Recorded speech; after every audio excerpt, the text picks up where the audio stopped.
Zoology and botany जो होती है अक्सर स्टूडेंट्स कर ही लेते हैं, ठीक है ना, मोस्ट ऑफ द स्टूडेंट्स कर ही लेते हैं। केमिस्ट्री का भी देखेंगे तो एनसीईआरटी से डायरेक्ट आ जाता है। बायोलॉजी का देखेंगे 99% क्वेश्चन जो है एनसीईआरटी से आते हैं। बट फिजिक्स एक इकलौता सब्जेक्ट है जो थोड़ा घुमा फिरा के क्वेश्चंस आ जाते हैं, चाहे वो किसी भी तरह के किसी भी चैप्टर से बात करेंगे, चाहे ऑप्टिक्स से बात करेंगे, चाहे आप ड्यूअल नेचर से बात करो, चाहे आप एटॉमिक न्यूक्लियस से या किसी और इलेक्ट्रोस्टैटिक से, करंट इलेक्ट्रिसिटी या लॉज ऑफ मोशन से बात करेंगे हम, तो थोड़ा सा हट के क्वेश्चंस आते हैं। आपकी इस फिजिक्स को लेके कैसी स्ट्रेटेजी रही और आपने क्या क्या किया सच दैट कि आपके इतने अच्छे मार्क्स आ गए? फिजिक्स की अगर बात करें तो physics was a favourite part of mind.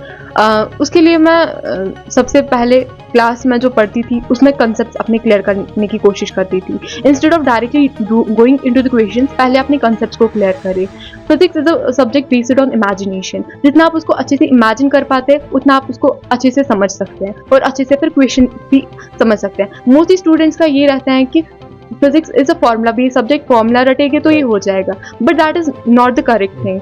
Physics is a concept based subject, एक फिलोसफिकल सब्जेक्ट होता है जिसको समझना बहुत इंपॉर्टेंट होता है। हर एक चीज को बहुत अच्छे से समझना बहुत जरूरी है। अपने कंसेप्ट्स को क्लियर करें, उसके बाद क्वेश्चन प्रैक्टिस उसमें बहुत ही इंपॉर्टेंट रोल प्ले करती है। अपनी कैलकुलेशंस, मोस्टली स्टूडेंट्स का ये रहता है कि शायद हमारा मैथमेटिक्स कमजोर है तो इसकी वजह से हम फिजिक्स नहीं कर पाते, but that's not the thing.